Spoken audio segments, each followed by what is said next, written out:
તમારા હાઈ બીપીના પાછળના આ 3 મુખ્ય કારણો જેને જાણવા ખૂબ જરૂરી હોય છે. સૌથી પહેલું કારણ સ્ટ્રેસ.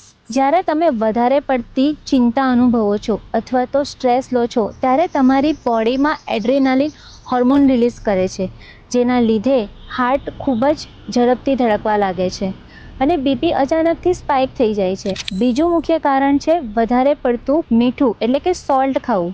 શરીરમાં વધારે પડતા સોલ્ટથી વોટર રિટેન્શન થાય છે, જેના લીધે લોહીનું પ્રમાણ વધી જતું હોય છે અને આ પરિણામે છે બીપી વધવામાં. ત્રીજું કારણ જે છે તમારી લાઈફસ્ટાઈલ. એક્સરસાઇઝનો અભાવ, વધારે પડતા વજનથી, સ્મોકિંગ અને આલ્કોહોલ, આ બધી જ વસ્તુ તમારા બીપીને અનસ્ટેબલ બનાવી દે છે. ક્યારેક ફેમિલી હિસ્ટ્રી પણ આમાં સૌથી મોટો ભાગ ભજવતી હોય છે, પણ લાઈફસ્ટાઈલ સૌથી મોટો ભાગ ભજવે છે.